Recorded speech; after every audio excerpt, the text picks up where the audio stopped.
အားလုံးပဲမင်္ဂလာပါခင်ဗျာကျွန်တော်တီဇက်ကဗလော့ကတာဆိုပါ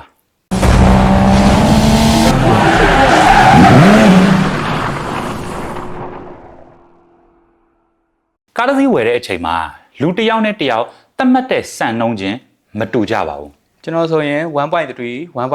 ကိုပို့ကြိုက်တယ်။ဘာဖြစ်လို့လဲဆိုတော့ကျွန်တော်က highway တွေတိတ်မသုံးပြဘူး။မြို့တွင်းပဲသုံးဖြစ်တာများတယ်။ပြီးတော့ထိုင်ကုန်သုံးတန်းတွေကိုကျွန်တော်မကြိုက်ဘူး။ကျွန်တော်တော့ engine power ကြီးရတာကိုပို့ကြိုက်တယ်။ဘာလို့လဲဆိုတော့ highway ရန်သွားတဲ့ဆက်ကြောင်းကို 3000cc ထပ်နေပြီးတော့ 4000cc 5000cc 6000cc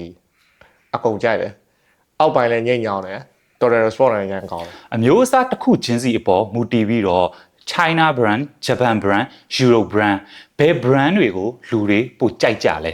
ကျွန်တော်ကတော့ JDM ကားတွေကိုပို့ပြီးတော့ကြိုက်တယ်တခုခုပျက်စီးတာဆိုရင်လည်းပြင်ဆင်ရတာပို့ပြီးတော့လွယ်တယ်လက်ရှိဈေးကွက်ထဲမှာလည်း JDM အစိုးမိုးနေအောင်ပါပဲကျွန်တော်ကတော့ JDM brand ကြိုက်တယ် American brand ကြိုက်တယ် Europe brand ကြိုက်တယ်လက်ရှိမြန်မာပြည်ဈေးကွက်နေထားကတော့ JDM brand ကတော့ပြင်ရဆင်ရအလွယ်ကူဆုံး brand တစ်ခုဖြစ်တယ် Europe brand နဲ့ American brand ကတော့အချိန်တစ်ခုစောင့်ရမယ်ငွေကုန်ကြီးကြပို့များမယ်ဒါပေမဲ့ပြန်ရတဲ့ feeling ကတော့အများကြီးกว่าโอเคအဲ့တော့ရှေ့မှာပြောသွားသလိုမျိုးပဲတယောက်နဲ့တယောက်အကြိုက်ချင်းဆိုတာတူညီနိုင်ဖို့မလွယ်ကူပါဘူး။ဘာဖြစ်လို့ကျွန်တော်ဒီအကြောင်းအရာလေးကိုပြောလဲဆိုလို့ရှိရင်ကျွန်တော်ကိုအရန်အမေးများတဲ့မေးခွန်းလေးတွေရှိပါတယ်။ဥပမာ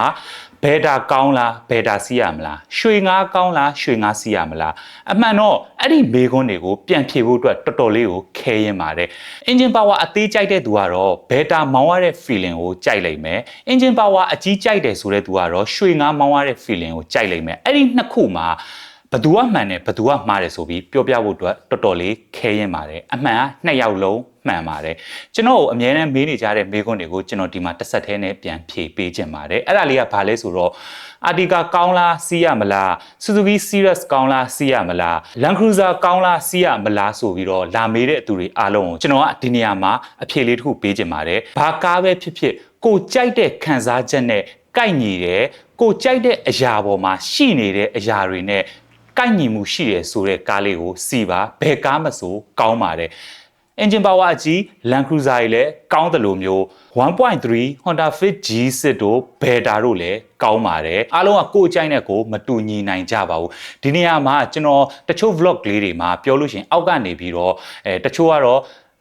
အပြုသဘောနဲ့ပြောတဲ့ comment လေးတွေရှိမယ်တချို့ကတော့စောင့်မြင်ကတ်လို့တက်တက်ကြီးဝင်ဆဲတဲ့ comment လေးတွေရှိမယ်အဲ့ဒီ comment တွေမှာဆိုလို့ရှိရင်တချို့ဆိုကျွန်တော် engine power အကြီးအကြောင်းပြောရဆိုလို့ရှိရင်အဲ့ကောင်ကြီးကစီစားတဲ့ engine power အသေးမှလူကြိုက်တာကျွန်တော် engine power အသေးအကြောင်းပြောရဆိုလို့ရှိရင်တော့ခလေးစီးတဲ့ကားတွေအဲ့ကားတွေစီးဘာရတာရှိမှလဲဆိုပြီးတော့ကွဲလွဲမှု comment လေးတွေကျွန်တော်တွေ့ရပါတယ်ခင်ဗျာအဲ့ဒီ comment လေးတွေကျွန်တော်က reply လေးဘယ်လိုလုပ်ပေးခြင်းလဲဆိုတော့ကျွန်တော်တို့ငယ်ကလေးကမွေးဖွားလာတဲ့လူသားတွေမှာတောင်မှခန္ဓာကိုယ်တစ်ခုထဲမှာပါလာတဲ့လက်ချောင်းလေးတွေတောင်မှတစ်ချောင်းနဲ့တစ်ချောင်းအရွယ်အစားချင်းမတူညီကြပါဘူးအဲ့တော့လူတစ်ယောက်နဲ့တစ်ယောက်အကြိုက်ချင်းတူညီဖို့ဆိုတာလုံးဝမဖြစ်နိုင်ကြပါဘူးဆိုတော့ကိုကြိုက်နှစ်သက်တယ်လို့ခံစားရတဲ့အရာကိုကိုစီးပါကဘာပေါ်ကထုတ်သမျှကား brand တိုင်းမကောင်းတဲ့ brand ဆိုတာလုံးဝမရှိပါဘူးအားလုံးကောင်းပါတယ်အဲ့ဒါလေးကိုသိစေခြင်းလို့ဒီ vlog မှာအဲ့ဒီအကြောင်းအရာလေးကိုကျွန်တော်တင်ဆက်ပြောပြပေးခြင်းဖြစ်ပါတယ်ခင်ဗျာတခြားထွေထွေထူးထူးရည်ရွယ်ချက်ဘာမှမရှိပါဘူးဒီနေ့ vlog လေးကတော့ဒီလောက်နဲ့ပဲကျွန်တော်အဆုံးသတ်ချင်ပါတယ်ကျွန်တော် vlog လေးကိုကြည့်ပြီးတော့အတွေးအမြင်တစ်ခုလေးတော့ရရှိသွားမယ်လို့ကျွန်တော်ထင်ပါတယ်ခင်ဗျာကျွန်တော်ကတော့ဒီဇက်က vlog ကတာဆိုပါ